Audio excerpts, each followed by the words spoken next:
And I'm like Charlie. I spent many, many years in my life, many hours of my life thinking. My mind was racing uncontrollably, figuring out some way I could get even with those people. And I finally figured out a way to get even with them. Well, the way you get even with people is you pray for them. And when you pray for them, then you're even. And you see, I didn't know that. And after I got sober, I'd been sober about 3 or 4 months, I went to a little conference in Apache, Oklahoma, and I met a lady there, some of you know. Her name was Alabama Carruthers. Some of you all knew Alabama. She became a big influence on my life. And she said a couple of things that night that really struck me. She said she had a soul sickness, and I could identify with that. Because my last night of drinking, I was sitting on a bar stool, and I had a real sick feeling in my stomach, and it wasn't a throwing up type sick, it was sick feeling. And she said it was a soul sickness. I said, that's what I had, a soul sickness. And then she said another thing that night. She said, I have peace of mind today. And boy, I mean, that really struck me, because that's all I'd ever wanted was peace of mind. And I loved Alabama. She was always excited about life and what was going to happen next. And then after that meeting was over with, we were sitting around the lobby of this hotel, and it was about 3 o'clock in the morning, and I was sitting there watching Alabama operate, and I wasn't saying anything. Finally, it was just Alabama and myself and my little sponsor, George, the little black guy laying in her lap. And I began to talk to Alabama. I said, Alabama, you said you had peace of mind tonight. How did you get peace of mind? I want peace of mind. And she said, well, Joe, tell me what's going on in your mind. And I told her how I was going to meetings and going to meetings and going to meetings. But that night I'd go home and lay down, and my mind would fly over, and I began to think about all those situations that we talked about. And she said, well, Joe, you're just full of resentments. And I said, what is a resentment? See, I didn't know. She said a resentment was old angers and old hurts that are refelt over and over and over again. And all that anger that you intended to use up on them, you're turning it on yourself and making yourself sick and blaming it on them. She explained that to me, and it took a while for me to understand. Finally, I did. And I said, well, is there any solutions for these? And she said, yes, there is. This happens to be. And she referred to page 67 and showed me this information here. And she said, some of those deep-seated resentments like you have, you'll need some additional help. And she said on page 551 of this book is a story of a lady who had those deep-seated resentments. And if you will turn to that page in the book, she said, we'll read and see what it had to say. Well, Alabama had a purse that was about this big, and it was about that deep, and she began to look in that purse. You know how they are. They're just digging around. And she finally found one of these books. I didn't think she was ever going to find it. She pulled it out of there, and she said, well, let's look at page 551 and see what this says.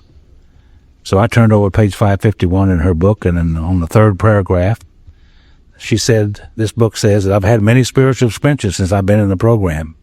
Many that I didn't recognize right away, for I'm slow to learn, and they take many guises.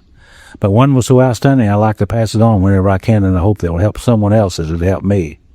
As I said earlier, self-pity and resentment were my constant companions, and my inventory began to look like a 33-year diary, for I seemed to have a resentment against everybody I'd ever known.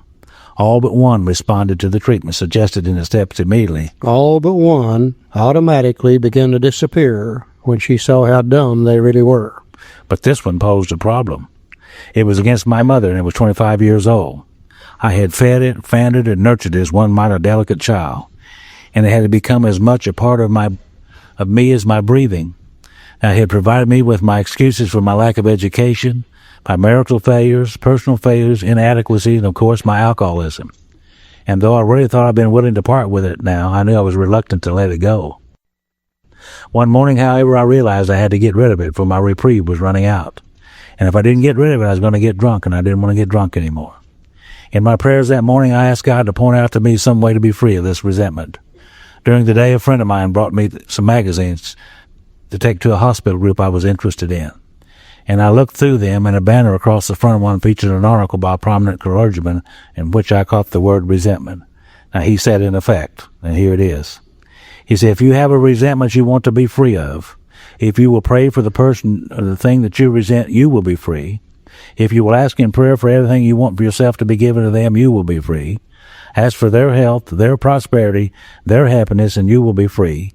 Even when you don't really want it for them and your prayers are only words, you don't mean it, go ahead and do it anyway. Do it every day for 2 weeks, and you'll find that you'll come to mean it and want it for them. and that you will realize that where you used to feel bitterness, resentment, and hatred, you now feel compassion, understanding, and love. Well, I went home after that meeting, and I got in my bed that Sunday night, lay down, and my old mind flipped over again and started racing uncontrollably. And I said, well, I think I'll pray for those people. So I started praying for those people that night, and my list got longer. The next day I prayed for those people again. And that afternoon I prayed for those people. And that night I prayed for those people. And I don't know how long it went on. It was 2 or 3 weeks or more. I don't know. But it seemed like I was in constant prayer for day and night, praying for those people. I don't know exactly what happened, but I do know that one morning, it was one of the beautiful spring mornings we have in Oklahoma. And I got stuck in this stoplight. Just the length of a stoplight. That's what happened. I looked over at that beautiful house sitting over there, and the grass was so green, it was just beautiful. The greenest green I'd ever seen. The tulips were in full bloom, red and yellow. The little squirrels were in the trees, and the birds were in the trees whistling, and is this a beautiful morning? And I thought to myself, my God, how long has it been since I've seen that? You know, I could not remember. I could not remember. And when this book talks about being cut off from the sunlight of the Spirit, I really do know what that means. I really do. Because that morning it was so vivid. Now what happened was that those people did not change, but my thoughts and feelings toward them did change, you see, and has never returned again. Thank God for this program called Alcoholics Anonymous. I've been there, and I don't want to ever return again. I think the reason this works so well is prayer for another human being, prayer for their welfare and their happiness. It's probably one of the greatest expressions of love that one human being can have for another. And love and hate can't exist on the same plane. And as we pray for that human being, asking that God give them in their life the same thing we want in ours, peace of mind, serenity, happiness, etc., over a period of time, that resentment will begin to disappear. Sometimes it just takes 2 or 3 prayers. Sometimes it takes every day for 2 weeks. Sometimes it might take every day for 2 months. But if we will consistently do it, we will find sooner or later that resentment is replaced with love, and the resentment disappears. Now, if you've got a resentment that you don't want to get rid of, for God's sake, don't pray about them. Because if you do, you're going to lose it. I know. I speak from experience. You know, I had a guy that I really, really, really resented. And again, I think I would gladly have put him away if I could have gotten by with it without getting caught. And when I got to this part of the inventory, I went to my sponsor. Now, this is going to be one of those take it to the grave resentments. I had no desire to remove it at all. And I'd worked on all the others, but this one just stuck in there. And I went to my sponsor and I told him about it, and he said, Charlie, you've got to get rid of that resentment. And I said, I don't want to get rid of this resentment. He said, well, that's beside the point. He said, if you don't get rid of it, sooner or later it's going to get you drunk. And in my smart mouth I said, well, how in the hell do I do it? And he said, let me show you. And he took me to this prayer too. And he said, now read that and go home and do what it says, and you'll get rid of that resentment. And I went home and got down on my knees, which again I very seldom did in those days. And I said, God, I want you to give that son of a bitch everything he deserves. And that's the only prayer I had for him that day. And I prayed again and again and again, and 3 or 4 or 5 days later, I don't know when, I found myself saying something I didn't really mean to say.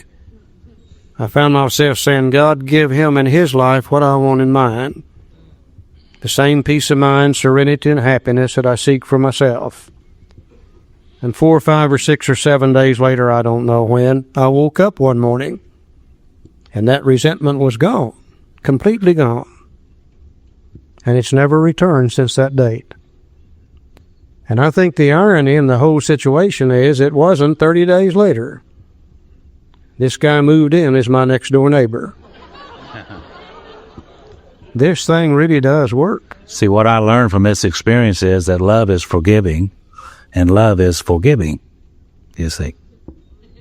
Now just think, this old head up here, that these display cases over here were filled with resentments, has now been emptied out. The resentments, the damaged and unsaleable goods called resentment, has now been removed from my mind. Now when that happens to me, there's another natural law that applies that says nature abhors a vacuum. No such thing as a vacuum or void. There's always something trying to rush in and fill it up. If those resentments disappear, God's not going to leave another hole in my head. I got enough of those already. They will have to be replaced with something else. And the only thing that can replace them will be the opposite of them. Where my mind used to be filled with resentments, that portion of it is now filled with love, patience, tolerance, compassion, and goodwill toward my fellow man. That's God's thinking. My thinking was the resentment. God's thinking is love, patience, tolerance, compassion, and goodwill. And that part of my mind is now filled with God's thinking. You see, there's nothing negative here at all. This is a positive happening. In part of my mind, I've now got peace of mind, serenity, and happiness. Much less chance of drinking now than I was when I started the inventory process. And what really blew my mind is this. I didn't have to go to any other fellowships, and I didn't have to read any other books to find love, patience, tolerance, compassion, and goodwill. If God dwells within me, and my book says He does, then that's always been a part of my makeup. I just never could use it before. In my chase for money, power, prestige, sex, and what I thought were the good things of life, those thoughts had to be repressed to let me operate on the level I wanted to operate on. But now that resentments are gone, they automatically come to the surface. I've never seen anything like this before. I don't really understand how this works. I simply know that if I do the simple things the book tells me to do, this happens automatically, and resentments are replaced with love, patience, tolerance, compassion, and goodwill toward my fellow man. But it would do me no good to get rid of resentments if I didn't know how to keep them from coming back, because the world is full of sick people, and they're going to do it to me again tomorrow. And if I'm not careful, I'll resent. And it seems as though I don't get just one. When I get one, let me play with it just a little bit, and then I've got two. And let me play with those two, and then I've got 10. And the next thing you know, I'm a basket case, and I'm sick all over again. I've got to do one more thing. Let's unfold those last two columns on your inventory sheet. And let's go to page 67. And we'll see if we can't find the information to fill out the last two columns.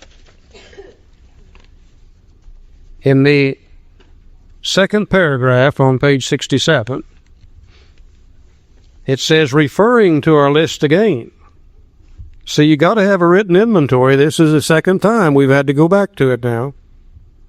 Referring to our list again, putting out of our minds the wrongs others had done, we resolutely looked for our own mistakes. Uh-oh. We've never done this, have we? We've always looked to see what they did. We've never looked to see what we did. Or had we been selfish, dishonest, self-seeking, and frightened? Though a situation not been entirely our fault, we tried to disregard the other person involved entirely. Where were we to blame? The inventory was ours, not the other man's. When we saw our faults, we listed them, we placed them before us in black and white. We admitted our wrongs honestly and were willing to set these matters straight. So we go to the fourth column. And if you'll notice, the heading on the fourth column said, what did I do? Putting out of mind the wrongs others have done, I resolutely look for my own mistakes. What did I do, if anything, to set in motion trains of circumstances which in turn caused people or institutions to hurt me and eventually led to my resentment of them for doing so? So I went to column 4, and I looked at this lady named Barbara, and I said, now, Charlie, you forget what she did. You forget her filing for 3 divorces. What did you do, if anything, to set that in motion? And it took me just about 5 seconds to realize that if I hadn't been out there screwing around, she probably wouldn't have caught me. And she probably wouldn't have filed for divorce in the first place. Took me another 2 or 3 seconds to say to myself, well, if I hadn't been sneaking around behind her back, lying to her all the time, completely dishonest with her, she probably wouldn't have filed for divorce in the first place. Another 3 or 4 seconds, and I was able to say to myself, well, if I hadn't been blowing all of our money on booze and what I think was important, she probably wouldn't have filed for divorce in the first place. And I began to realize why I loved that resentment.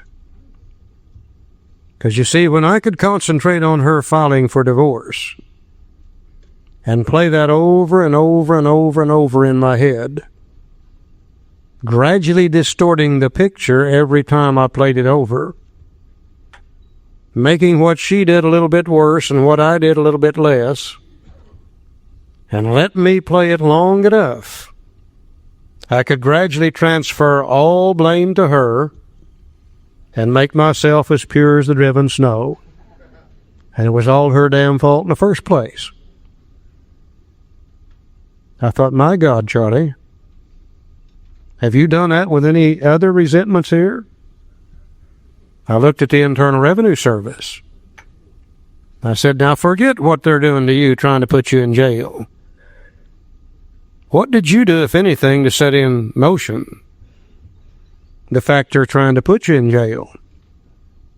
Why, it didn't take 2 seconds to be able to say if I hadn't been cheating on my income tax, they wouldn't have been trying to put me in jail anyhow.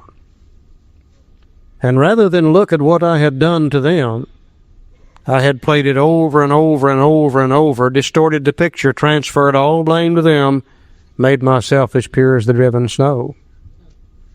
That way I could continue through life doing what I wanted to do and never have to look at me, because after all, it's all their fault in the first place. Showing this resentment against Rose, what did you do, if anything, to set that in motion?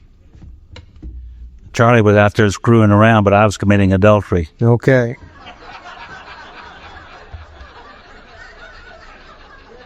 Sneaking around behind her back and lying to her all the time. And Rose finally got enough of it. She said, I'll show him. And she went out and had her own affair. And Joe had, over a period of time, played that resentment over and over. Gradually transferred all blame to him, or to her. Made himself as pure as the driven snow. I went down through my list of resentments.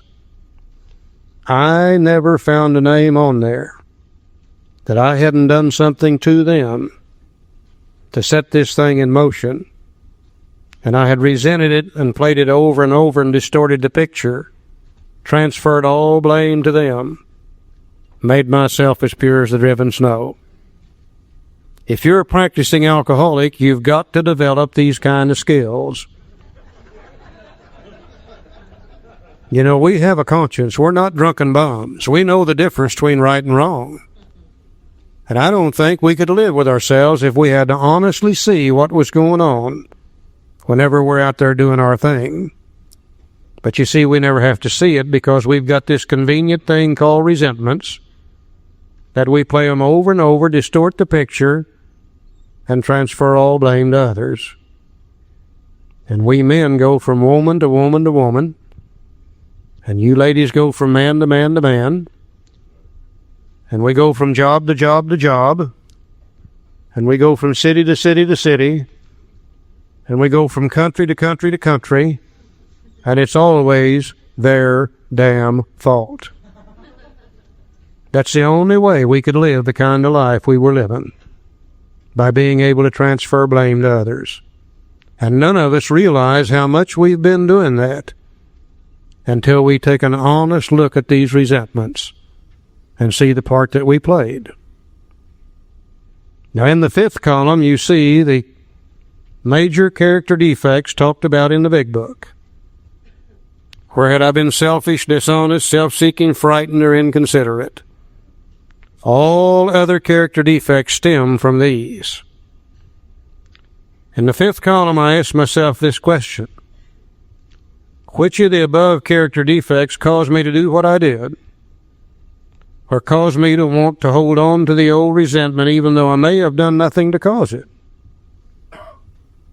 Now, going back to Barbara again, if I hadn't been so selfish, I wouldn't have been out there doing those things that hurt my wife and children. If I hadn't have been so dishonest, I wouldn't have been sneaking around behind her back lying to her all the time. If I hadn't been so self-seeking and frightened, saying to myself, man, you're getting close to 40 years old. If you're ever going to do some of that, you better go do it before it's too late. Fear drives us to do things like that. If I hadn't been so inconsiderate of my wife and children, I wouldn't have been taking the chance of hurting them in the first place. I began to see in the fifth column the type character I had become through my years of living a life run on self-will. And when I saw it, I didn't like it. It made me sick. You see, I always fancied myself as a reasonably good person until I saw how I'd become so selfish and so dishonest and so inconsiderate of other people that I was continually doing things that hurt others, and they retaliated and I resented for it. I began to see that if I don't change those things in the fifth column, if I stay selfish, dishonest, self-seeking, frightened, and inconsiderate, that I'm going to keep right on doing the same old things I've always done, drunk or sober. I'm going to keep right on hurting people, and they're going to retaliate, and I'm going to resent, and eventually it's going to block me off from God, and I'm going to get drunk over it. But just think, if I could become a little less selfish, I don't have to get perfect, I never will. But if I could become a little less selfish, if I could become a little less dishonest, if I could become less frightened and self-seeking, if I could become a little more considerate of other people and their needs and their wants, maybe I wouldn't have to do some of that kind of stuff. Maybe I wouldn't hurt people, and maybe they wouldn't retaliate and I wouldn't have to resent. And just maybe I wouldn't have to get drunk over it. You see, what we're really doing here is step 4. This is the resentment part of it. But out in the fifth column, I now see the exact nature of the wrongs that I'm going to talk to another human being about when I take step 5. The resentment is the wrong. That's what blocks me off from God. But what's the exact nature of it? That means what's the truth of it? What's at the core of it? What's the inherent characteristic of it? That's what we'll talk about in step 5. You know, when a guy comes to me and he's committed adultery 44 times, I don't care about that. All I want to know is what is within him that caused him to do it in the first place. If he's stolen 364 times, I don't care about that. What I want to know is what's within him that caused him to do that. That's what we'll talk about in step 5. In that fifth column, I now see the character defects, and I'm going to become willing to turn loose of in step 6. Out there in that fifth column, I see the shortcomings now I'm going to ask God to take away in step 7. And in my case, all the names from column 1 came off of this sheet to be added to the sheet later to be used for steps 8 and 9. Because you see, when I get to step 8, it says I've got the list. I made it one that took step 4. In my case, every one of those. In your case, probably some of them. In my case, all of them. Now, what I've really done, if I have done this the way the Big Book says, is I have prepared myself with all the information I need for steps 4, 5, 6, 7, 8, and 9, resentment-wise. Not only have I gathered all the information I need for 4, 5, 6, 7, 8, and 9, well, I've had a positive result here. Resentments have disappeared, and they've been replaced with love, patience, tolerance, compassion, and goodwill. Did we do anything to be afraid of? No. Did we make a list of dirty, filthy, nasty items? No. Did we do anything that was too complicated? No. I've never seen anything like this inventory, according to the Big Book. Now, I hear some of you saying, and I hear awful good. I've got good hearing. Charlie here's good. And I hear some of you saying, well, Charlie, that's probably right on those that we did something to them. But how about those that did it to us? And we didn't have anything to do with that. How about those that hurt us as kids growing up? How about those that hurt us in our marriages that we didn't do anything to cause it? Aren't we justified in having that kind of resentment? Well, I guess we are if we want to get drunk over it. But you see, a justified resentment blocks you off from God, just like an unjustified resentment does. When you got a justified resentment turning around in your head, then whoever or whatever you're resenting is controlling your thinking. If they're controlling your thinking, they're controlling your decisions. They're controlling your life for you. And you have given them power to actually kill you, because you've given them power to cause you to get drunk again. Now, if you've got one of those resentments, and I don't care what it is, I don't care whether it's physical abuse, mental abuse, sexual abuse, or whatever. You know, I keep hearing in AA all the time this sexual abuse thing. And it usually centers on young women. But let me tell you something, men know about that too. I don't know how many fifth steps I've taken with men, and nearly every one of us, somewhere in the background, we've had that kind of stuff too. It's not just women, it's men. If you've got one of those kind of resentments, and you don't want to get rid of it, knowing full well it might get you drunk, then we better get it on this sheet of paper and take a look at it and see what we're doing with it. We're probably using it for rationalization and justification, to rationalize not doing things we ought to go do, or just as importantly, to rationalize and justify doing things that we shouldn't be doing in the first place. Oh, the greatest excuse in the world is, if they hadn't have done that to me, then I wouldn't have to be the way I am today. They call that victimization. Now, I don't really think we got any place for that in AA. We're all adults. It's time for us to realize that whatever's happened to us in the past does not have to control what we do today. You know, the only reason for that is to justify, rationalize, and etc. The woman in the book, she used her resentment against her mother to justify her lack of education. Bull. She could have gotten an education if she wanted to bad enough. She used it to justify her marital failure. Bull. Mama didn't have anything to do with her marital failure. She even used it to justify her alcoholism. Mama had nothing to do with her alcoholism. She became alcoholic because she drank whiskey. And she drank enough of it, she became alcoholic. And I think it's time for us to realize we are responsible for what we think and how we feel. We are responsible for what we do today. Mother and daddy and other people are no longer responsible for that. Maybe they were when we were little kids, but we're not little kids any longer. It really doesn't make any sense to let somebody hurt me 5, 10, 15, 20 years ago, and then let them hurt me every day for the rest of my life. If I'm resenting them, they've got me, and they're going to kill me. I need to put them on this sheet. Put down their name. What did they do to me? What part of self is affected? What did I do, if anything, to set it in motion? In this case, nothing. But then let's look in the fourth column. Are we so dishonest with ourselves we refuse to see the truth? If you've got a resentment in your head today, it's not true.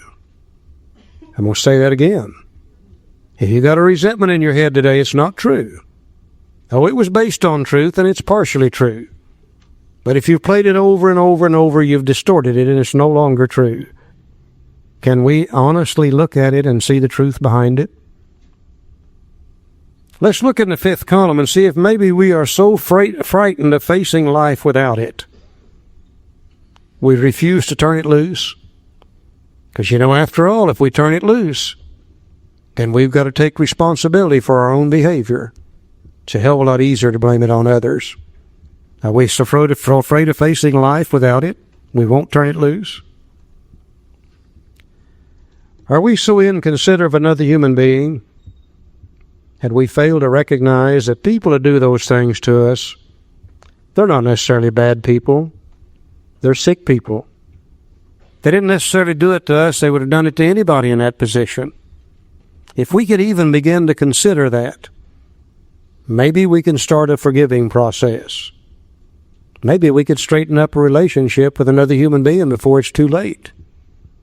After they're dead, it's too late. I'll guarantee you it is. Maybe we can do it while we're all still alive. If we will do those things, I think we can get rid of that resentment too when we really see the truth behind it and what we're doing with it. If we can't get rid of it that way, then we can use the ultimate tool. By golly, we can pray for them. And if we pray for one of those people who resent, that doesn't mean that we approve of what they did. That doesn't mean we're going to take them by the hand and walk hand in hand with them for the rest of our life. What it means is we're tired of letting them control us, dominate us, and rule us every day for the rest of our life. We can get rid of those kind of resentments too, and if we don't want to do that, then chances are we're using it for some reason, and we need to look at it very, very carefully, Joe. Takes two people to make a prison, the prisoner and the jailer. Have to turn them loose and let them out and turn them loose. All those people that I hated had to turn them loose. Charlie said, I don't want to be a victim anymore, and I don't think Alcoholics Anonymous may be the only association left on the face of the earth that won't allow us to be victims.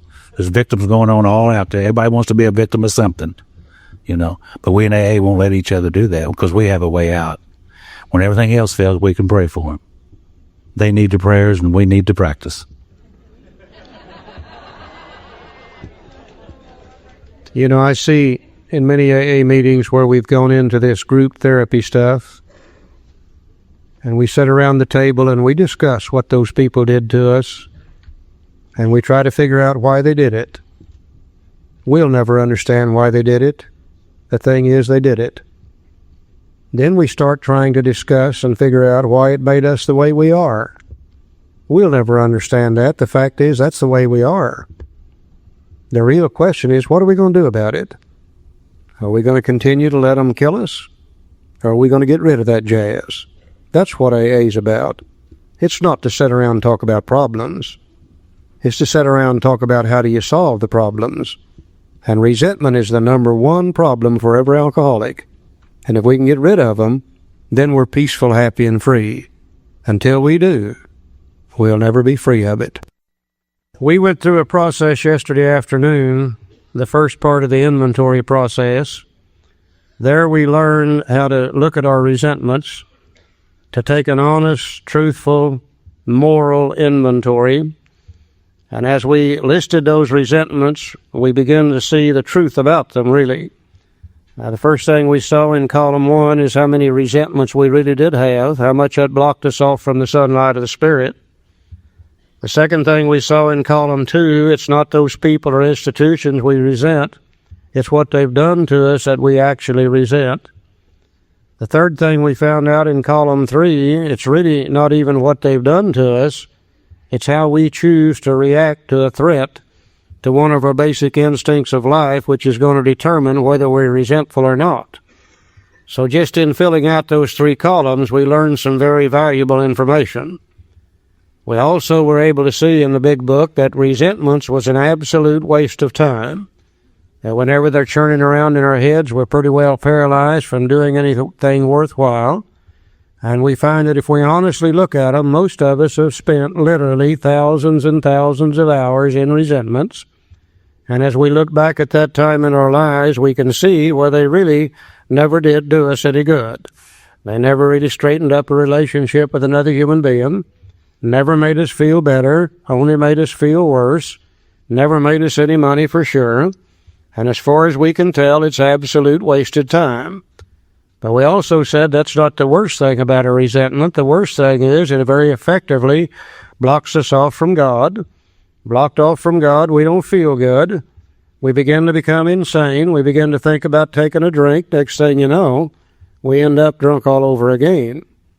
And when we truthfully and honestly looked at those resentments, we could really begin to see how other people have controlled and dominated us throughout our entire lifetime through those resentments. Now, we always thought that we had it under control, that we determined what we said and what we did, but we suddenly realized that we really have done nothing but react to others through our resentment toward them. That looks so stupid to us that about 95% of those resentments automatically disappeared. The other 5% that was so deeply embedded, we found through prayer that we could remove them also, so we could be resentment-free if we follow the procedures outlined in the big book. The real revealing thing is, though, the amazing thing is that after we became resentment-free, God wouldn't allow another hole in our head. It had to be replaced with something else.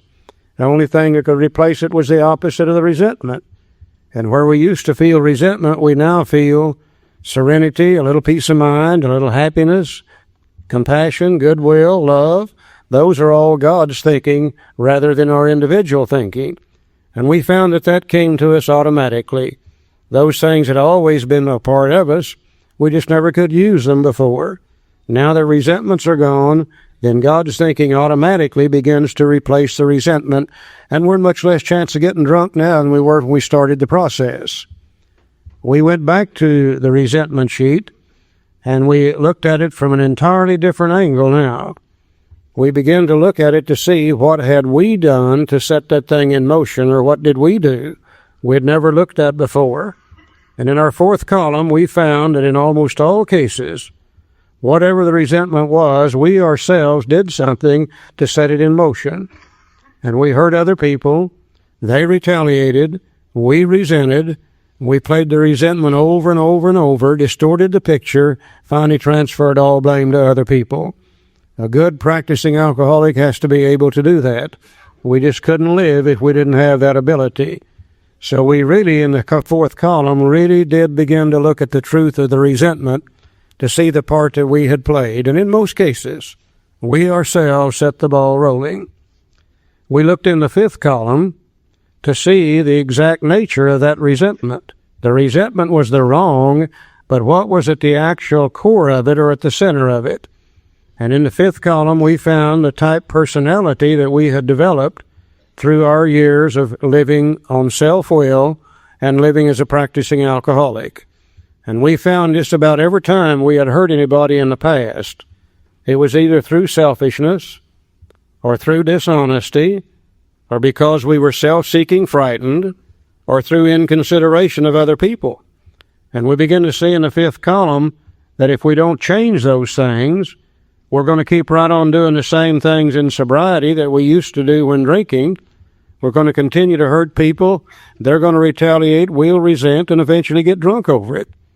And we begin to see in the fifth column the things that we will need to change in our personality if we want to live with peace of mind, serenity, and happiness in the future.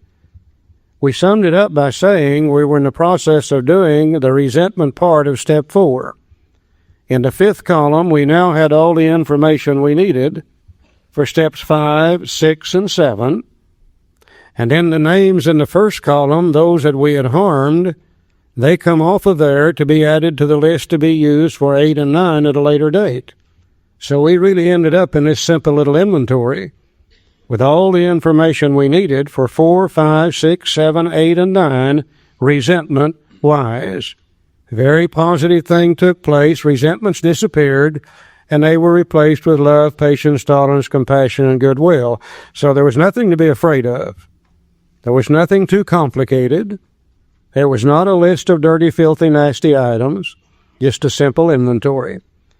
Now, we don't want to give you the impression that you can always be 100% free of resentments. You know, God never gave us anything bad. It depends on what we do with things as to whether they become bad or not. A resentment used right can be used for a worthwhile purpose. If somebody does something to me that threatens my self-esteem, if it would cause me to look at me and see some things that I need to change, and I go ahead and make those changes, then that resentment can be used for a worthwhile purpose. For instance, if we're living in the neighborhood, all the old houses are run down. Mine's no worse than anybody else's. They all need painting. They got broken window screens and panes. And I sit on my front porch each evening after work, and I rock, and I'm very complacent about that situation. One day I look up, though, and some idiot has moved in across the street. He's out there painting his house, fixing his window screens and window panes, makes my house look bad. I resent the hell out of him for doing that. I say, who in the hell is he moving here and in here and screwing up this whole neighborhood? Now, if I use that resentment right, it'll cause me to look at my house and become a little bit ashamed of it. Next thing you know, I paint my house, fix my window screens and window panes. My next-door neighbor resents me for doing so. Next thing you know, he fixes his house up, and his neighbor resents him, and after a while, God's got the whole neighborhood cleaned up like it should have been in the first place. That's the proper use of a resentment. But we alcoholics won't use it that way. We'll sit on the front porch, and we'll rock, and we'll rock, and we'll resent, and we'll resent. 30 days later, we'll go over at midnight and burn his damn house down. We'll show him. So it really depends on what we do with resentments that determines whether they're going to be for bad or good. And if we use one rightly, it's going to disappear anyhow. The ones that kill us are those that we just leave in our head, and it is fester and fester and fester, and we get sicker and sicker until eventually it creates a real problem for us. Joe? This morning we're going to talk about fears a bit, and we're not going to psychoanalyze ourselves in any manner. We're simply going to do like the book suggested yesterday. We're going to find the facts, and we're going to face the facts, and eventually through this process we're going to accept the facts as they really are, truthfully.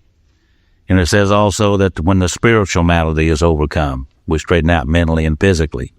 The spiritual malady not only is my relationship with God, but my relationship with me, my mental attitudes, and my relationship with other people. So that's just another form of spiritual malady that I had. And Dr. Jung said we're going to have a look at our ideas, emotions, and attitudes, and that's what we're doing through this inventory process. We're looking at ideas, emotions, and attitudes and see where they came from. And if we will, we'll go back now until page 18. And I'm going to read this little paragraph and tells my whole story in one little paragraph. It says, an illness of this sort, we've come to believe it an illness, involves those about us in a way no other human sickness can. If a person has cancer, all are sorry for him and no one is angry or hurt. But not so with the alcoholic illness. For with it goes annihilation of all things worthwhile in life, and engulfs all whose life touched the sufferers. It brings misunderstanding, fierce resentment, financial insecurity, disgusted friends and employers, warped lives of blameless children, sad wives and parents, and anyone can increase the list. In other words, it's a family illness. It affects everybody in the family to some extent. And if you live with one of us very long, you'll be affected by it in some manner, for sure. And as I look back in my life to see where these ideas, emotions, and attitudes that were to become the guiding force of my life started way, way back. So now let's go back to page 67. And again, we're not trying to psychoanalyze ourselves. I just expound the facts. I accepted the facts as I looked at the facts, and I could see where I'd come from. It said, notice that the word fear is bracketed alongside the difficulties with Mr. Brown, Miss Jones, the employer, and the wife. 6 times along that column. This short word somehow touches about every aspect of our lives. It was an evil and corroding thread. The fabric of our existence was shot through with it. It set in motion trains of circumstances which brought us misfortune we felt we didn't deserve. You know, you do the crime, you do the time. That's the way that is. But we ourselves set the ball rolling? See, I did that myself, to me, because I didn't know any better. Sometimes we think that fear ought to be classed with stealing. It seems to cause more trouble. Now, we reviewed our fears thoroughly. We put them on paper, even though we had no resentment in connection with them. We asked ourselves why we had them. Here it is for me. Wasn't it because that self-reliance failed? Self-reliance was good as far as it went, but didn't go far enough. Some of us once had great self-confidence, but it didn't fully solve the fear problem or any other. When it made us cocky, it was worse. So what we're going to do here this morning is basically, it's about the same thing that we did with resentments. We have a little list here, and it's a review of our fears. And we're simply going to look at our fears, where they come from, the ideas, emotions, and attitudes behind them, and what we're fearful of, and we're going to write them down in these columns, just like we did with resentments. And it won't take very long to do this. In the first column, it says, who or what did I fear? I list people, institutions, or principles whom I fear. And again, in column 1, I simply write down the people, the institutions, and the principles that I feared, leaving a little space from top to bottom, one column at a time. And we list those. Now, we men tend to say, well, we don't have much fear, we're tough, we're macho. But we're not talking about physical fear anyhow. We're talking about all these fears that run through the mind from time to time, and I think if we carefully look at them, we'll find that we all have fears connected certainly with our marriages. We have fears connected with our children. We have fears connected with our jobs. We have fears connected with the Internal Revenue Service. We have fears connected with the police department. We have fears connected with the federal government. We have fears connected with the church. We could just go on and on and on and name literally thousands of fears that people have. Now, I'm not going to attempt to psychoanalyze myself. I'm not going to say, that these fears are things that come from things way back in my early childhood, like mother setting me sideways on the potty when I'm 2 years old or something. Some fear we're supposed to have anyhow. It's just like resentments. Fear can be used for a worthwhile purpose if they're used right. Mainly what we're looking at are these fears in our head that just continually kind of control us and rule us and dominate us. We've made a decision to let God direct our thinking. And if we have that many fears, then God can't, the fears do. And I found out the same thing here with these fears that I did with resentments. I didn't think I had very many fears. Instead, I started putting them on a piece of paper. You can only see one at a time in your head. But as I began to fill out sheet after sheet after sheet, I began to realize how much fear really does control me, rule me, and dominate me. So I did the same thing that I did with resentments. Started top to bottom, listed each fear, leaving a little space between each one of them. And it's amazing when we see how much fear we really do have. We'll never see it till we put it on a sheet of paper. Joe? See, for many years, I didn't think I had any fears at all. I thought that was a very, very brave attitude that I had. And after I filled out this first column, I could see that the fears was throughout my whole attitude and outlook on life. It permeated every part of my life. I was fearful of everything and everyone, and I did not know that. I didn't know that. So I go to the second column. No, you got it on his mind this morning, yeah. I can hardly wait. I believe he must have got over his headache. Yeah. That brain damage this morning, thinking about it. So I simply go to the second column and I write down beside each of these people or principles or institutions of whom I'm fearful, What am I afraid of in conjunction with those people? Am I afraid they're going to do something to me? Am I perhaps going to go to jail for some of the things that I did? Am I going to lose something of value? Am I going to lose face? Will it result in divorce? Will it destroy a personal relationship? Might lose my job? Those kind of questions I ask myself beside each of those people and institutions and principles as I listed in step 1. And once again, as we fill out that second column and we begin to look at these fears, we're going to find that nearly all of them are going to revolve around about one of 2 or 3 things anyhow. Nearly every fear I've ever had revolves around the fact that I'm either not going to get something that I really want, or I'm going to lose something I've already got, or I've done something to another human being I shouldn't have done, and I'm worried to death about what they're going to do whenever they catch me. Nearly all of them will center somewhere around those things. So we simply just put down the cause of the fear. And again, I'm not going to say, well, I'm afraid of the dark because Mother set me on the potty sideways. Some fear I'm supposed to have. You betcha I'm a little bit afraid of the dark. Why? Well, I don't have headlights and I can't see at night, and that keeps me from getting hurt. It brings caution. I'm a little bit afraid of the heights. Why? Well, I don't have wings and I can't fly. Keeps me from getting hurt. But if those kind of fears should keep me from going outside after dark, if they should keep me from riding in an elevator or an airplane, then I better look at them very closely. They're beginning to really, really rule me and dominate me. Most of my fears, though, center around just basically 2 or 3 things. I'm afraid I'm going to lose what I got, not going to get what I want, or I've done something I shouldn't have, and I'm afraid what they're going to do when they catch me. Very simple process. Column 3. I go to column 3 and what part of self was affected. And again, that's why I need that information on the basic instincts of life and the working knowledge of some of those words and ideas to enable to do the 3rd column. If you don't have a God in your life and you're living without God and you don't need other people and you're living on your own will, then there's only one thing you can do, and that's to try to satisfy your basic instincts of life. And that's what I was doing. I was operating on my own. So what part of myself was affected? Was it my self-esteem? Was it my security, my ambitions, personal or sex relations which have been interfered with? Is those the things that happened? And I look down at the 3rd column, and beside each name, again, in each instance, I write down one of those basic instincts of life, the part of me that was affected by these things. I can't experience fear unless there's a threat to one of the basic instincts of life. And I found out as I filled out the 3rd column, just like I did with resentments, I found out where fear comes from. I didn't know where resentments came from. I didn't know where anger came from. I didn't know where fear comes from. Today I realize it comes from a threat to one of these basic instincts of life.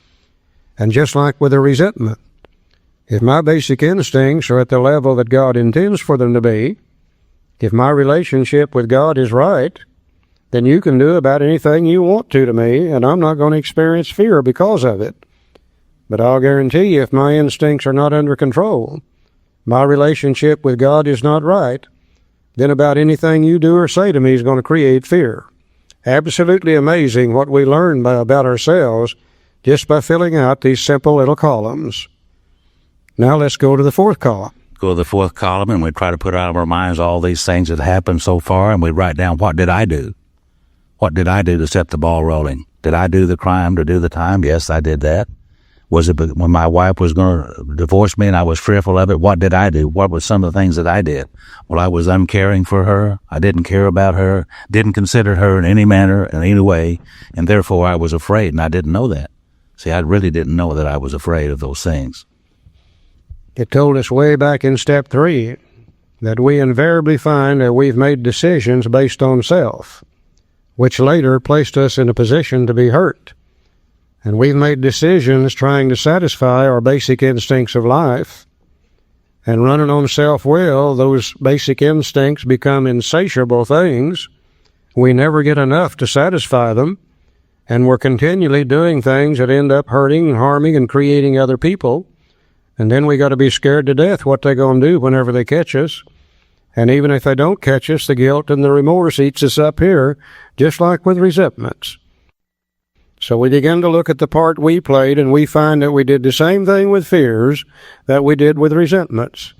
As we played them over and over and over in our head, we actually distorted the picture. And the fears that we have in our head today are not true. Oh, they started on truth, but they are no longer true. You see, that's one of the definitions of one of those wrongs. Fear is incorrect believing. And if we carefully look at each one of these fears, we're going to find that they're absolutely wrong. They started with truth. We've distorted the picture. And once again, we've used them to transfer blame to others so we don't ever have to look at ourselves. Same identical thing as with resentments. Now let's look into the fifth column. In the fifth column, I simply looked down in these instances. Was I selfish in those interests?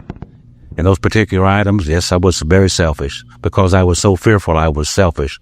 I was afraid I was going to lose things that I already had, or I was afraid I wasn't going to get some things that I wanted. Was I dishonest? Yes, I was dishonest. I took things from other people that didn't belong to me. And I was very dishonest. It seemed to me like to be successful in any manner was okay with me. So I was extremely a dishonest person, and I didn't know that particularly. And then I was self-seeking and frightened and inconsiderate of other people for sure.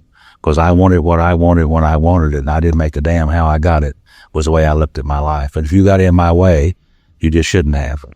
So I was a very selfish, self-seeking, frightened, and inconsiderate individual, and I did not know that. You know, it's absolutely a life living on hell. Whenever you're scared to death, you're not going to get something, you really do want it. And then through dishonesty, you go ahead and get it. And then you got to be scared to death what they're going to do whenever they catch you. And even if they don't catch you, the guilt and the remorse eat you up.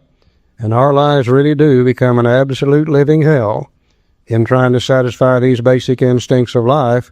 And we just really drive ourselves absolutely dingy until we get an opportunity to truthfully look at these things. Now, out there, that fifth column, once again, we see the exact nature of the wrong. The fears are what's wrong, the wrong, because we find out most of them are incorrect. They're what block us off from God. But what's the actual truth behind them? Well, if we wasn't so selfish, if we wasn't so dishonest, if we were not so self-seeking, frightened, and inconsiderate, we wouldn't have to experience near as much fear as we do. But I'll guarantee you, if I stay selfish, dishonest, self-seeking, frightened, and inconsiderate, the same old things are going to drive me. I'm going to do the same old things I've always done. Fear, guilt, remorse is going to absolutely eat me up. Sooner or later, it blocks me off from God. It causes me to get drunk. So once again, what we're doing here in this little inventory sheet, we are doing step 4. This is the fear part of it. Out in this fifth column, we see the exact nature of the wrong for step 5, the defects for step 6, the shortcomings we're going to ask God to take away in step 7, and then once again, many of the names over here in column 1 will be people and institutions we've harmed, and we're scared to death what they're going to do whenever they catch us. So those names will come off of column 1. They'll be added to the sheet to be used later on for steps 8 and 9. We got some off the resentment sheet. We got some off of the fear sheet also. And one thing that absolutely amazed me is when I really looked at this truthfully, is I began to see a lot of the names, same names appearing on the fear sheet that I had on the resentment sheet. I had never tied that together in my head before. Barbara was on those sheets. I resented her, and I certainly feared her. And I'm still a little bit afraid of that lady today. If she ever finds out everything that I was doing about 30 years ago, she's probably going to file for divorce again. I don't know. I resented the Internal Revenue Service, and I feared the Internal Revenue Service. They were also on those sheets. I never really had tied that together in my head. Now, if you think resentments look stupid in your head, wait till you get these things down on paper about fears.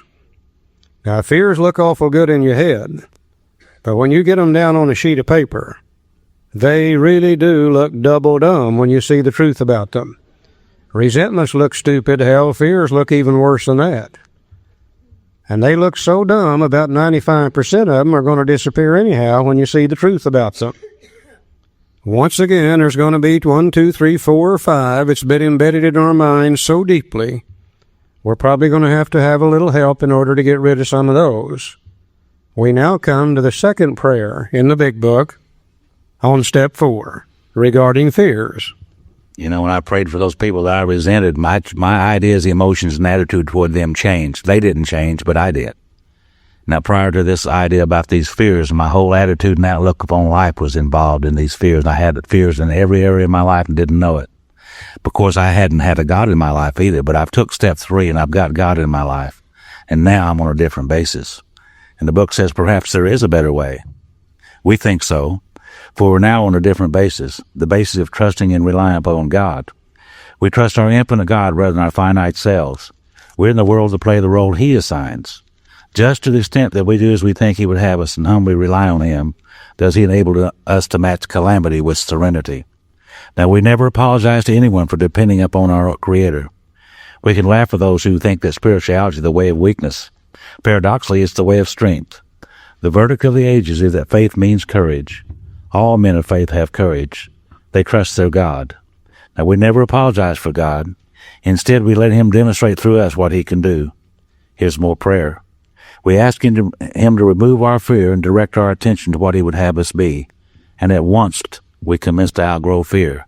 And, you know, as I look back at that, my sponsor told me in those early days, he said the most important thing about prayer, the two most important things about prayer, one of them is to start, and the other one is to continue. And as I look back over my life, I can see that every time I prayed, I changed just a minute amount, just hardly noticeable. The next time I prayed, it was just a little bit more. And the next time I prayed was a little bit more. And as time goes by, I can see a real reliance upon God today in my life.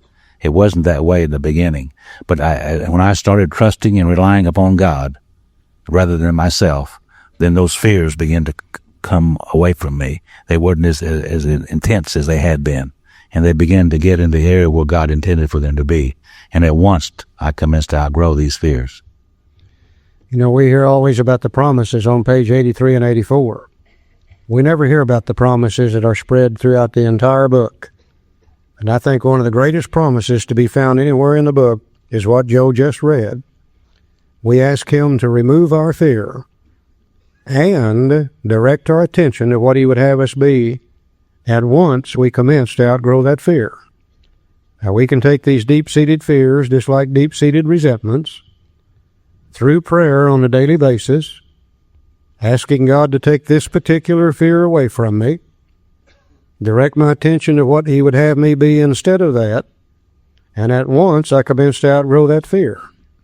And over a period of days, as He directs my attention to what He would have me be, and I try to be that, as I ask Him to take that fear away, some morning I wake up and that fear's gone. It really, really does work. And I think the reason that it really works is when we're asking God to take it away and direct our attention to what He would have us be, then that's one of the great expressions of courage and faith that we human beings can have. Courage, faith, and fear will not exist on the same plane. The fear will be replaced by the courage to do the opposite of that fear, and as we begin to change, it'll be replaced by faith that God really can do these things. And slowly we can remove those fears too. Now just think, this file cabinet up here in my head that was filled with fears has now been emptied out. That damaged and unsaleable goods, called fear, is gone, at least to the level that God intends for it to be. Once again, God's not going to allow another hole in my head. The fears, if they disappear, they got to be replaced with the opposite, and the opposite will be faith and courage, the opposite of the fear itself. I found out I didn't have to go to any other fellowships, read any other books to get faith and courage. If God dwells within me, that's always been a part of my makeup. I just never could use it before. In my chase for money, power, prestige, and sex, in my desire to fulfill the basic instincts of life, in my worries about I wouldn't get what I want and I'd lose what I got or they're going to catch me at it, faith and courage had to be repressed, and I had to operate on that fear level. But now that the fear is gone, faith and courage automatically comes to the surface. Another positive happening. 2/3 of my store now have some peace of mind, serenity, and happiness in them, and I'm in much less chance of drinking now than I was before I started the inventory process. You see, we don't have to wait till step 12 to get something good out of this. Every step brings a positive result. There's nothing negative about any of our program, period. Now, also, just like with a resentment, knowing that fears block you off from God, and that they might get you drunk. If you got a fear that you don't want to turn loose of, you better look at it very, very closely. Because we can also use fear to rationalize and justify not doing something we really would like to do, or just as importantly, we can use it to justify continuing to do things that we know we shouldn't be doing. And if we've got one of those and we don't want to get rid of it, we better look at it very, very closely. Let me give you an example of how you can use fear to rationalize and justify. How many of you in here this morning, and please be truthful with me, how many of you would really like to go back to school and finish your education? Could I see your hand? Oh my God, about half of you at least. Now I'm going to ask you another question. How many of you really do intend to do that? Oh, about a half of those hands went up this time. I wonder why. Nothing in the world but fear. Fear that we won't measure up, fear of failure, fear of hard work, actually keeps us from doing things that we really would like to do. Now, if we can ask God to take that away and direct our attention to what He'd have us be instead, then every one of you that wants to go back to school will end up doing it. But until that fear's gone, it's going to drive most of us away and keep us away. We use it to rationalize, justify, just like we did with resentments. So if we got one of those, let's look at that closely too. All my life, I loved to work with my hands. All my life, I wanted to build a set of kitchen cabinets. Never would do it because I knew there'd be a lot of mistakes. People would laugh and I would be embarrassed. Now, after I worked the program for quite some time, one time I got the courage to build a set of kitchen cabinets. Now, they don't look very good, and there's a lot of mistakes, and people laugh at it, but I really don't give a damn. It don't bother me anymore, see? So we can overcome these things with God's help. It's amazing what we can do with these things.